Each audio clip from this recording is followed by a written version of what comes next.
महाराष्ट्र कर्नाटक सीमा प्रश्न सुटणार तरी कधी, हा वाद काय आहे?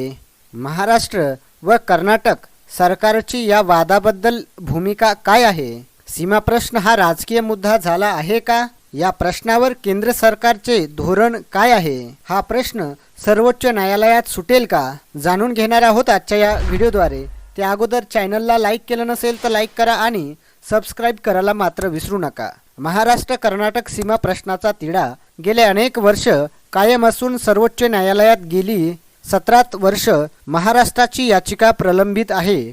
मुख्यमंत्री एकनाथ शिंदे, उपमुख्यमंत्री देवेंद्र फडणवीस सरकारने सीमा प्रश्न लवकर सोडण्यासाठी आणि न्यायालयीन लढ्यासाठी तयारी सुरू केली आहे व त्याच्या समन्वयासाठी ज्येष्ठ मंत्री चंद्रकांत पाटील व शंभूराजे देसाई यांची नियुक्तीही करण्यात आली आहे।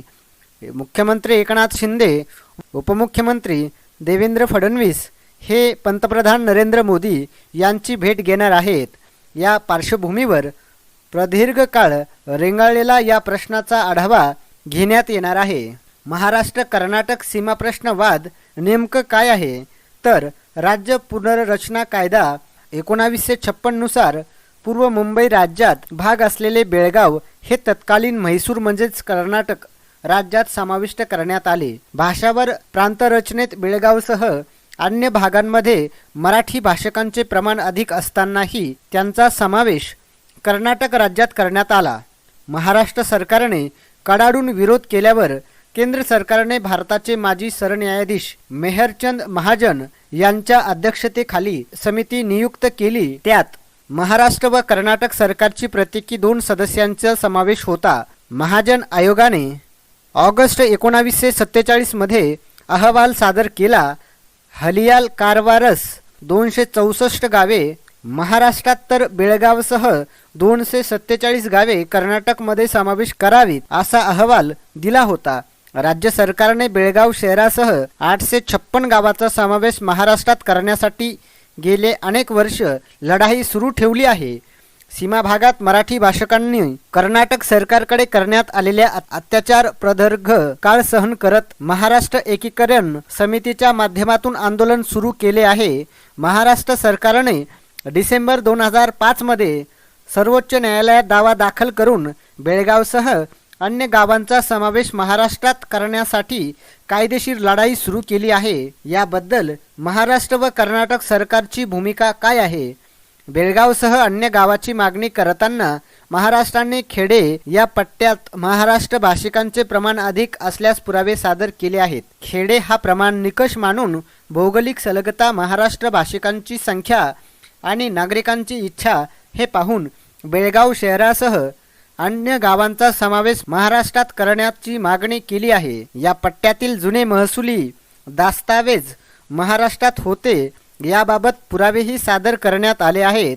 महाराष्ट्रात सर्व राजकीय पक्ष व कोणत्याही पक्षाचे सरकार आले तरी सर्वांनी एकजुटीने मराठी भाषक सीमावासियांना पाठिंबा दर्शवला आहे।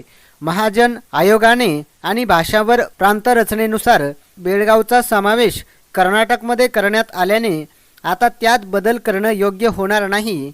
हा कर्नाटकचाच भाग असल्यास आग्रही भूमिका तेथील राज्य सरकारने घेतली आहे। महाराष्ट्राप्रमाणेच तेथील सर्व पक्ष नेत्यांनी हा भाग कर्नाटकमध्येच राहावा अशी मागणी गेली अनेक वर्ष लावून धरली आहे।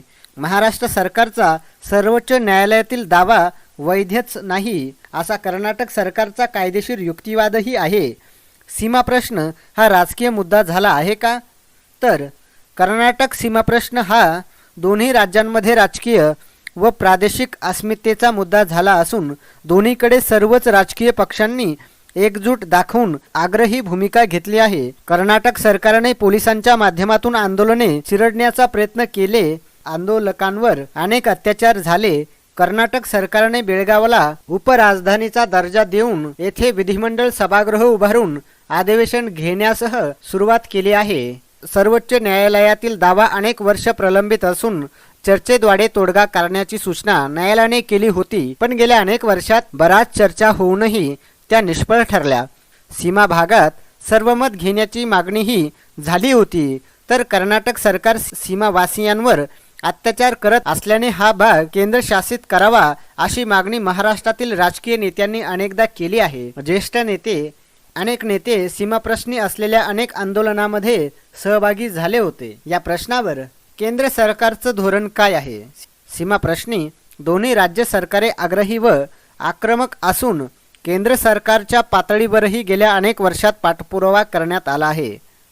सर्वोच्च न्यायालयातील दाव्यामध्ये बाजू मांडताना केंद्र सरकारची भूमिका कर्नाटकला खुपते माप देणारी असल्यास वाद 2016 मध्ये निर्माण झाला होता. तेव्हा केंद्र सरकारने पक्षपात न करता तटस्थ भूमिका घ्यावी आणि कोणत्याही राज्याला झुकतं माप देऊ नये अशी मागणी तत्कालीन मुख्यमंत्री फडणवीस यांनी केंद्र सरकारकडे केली होती. दाव्याची सुनावणी लवकर सुरू व्हावी यासाठी राज्य सरकारने आता तयारी सुरू केली. ज्येष्ठ वकील हरीश साळवे यांनी महाराष्ट्राची बाजू मांडावी यासाठी प्रयत्न आहेत.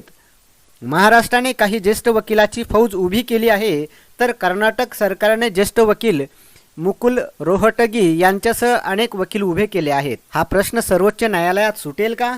सर्वोच्च न्यायालयात गेली 17 वर्ष हा दावा प्रलंबित असून त्यावर कधी सुनावणी पूर्ण होईल याबाबत निश्चित काहीच सांगता येणार नाही.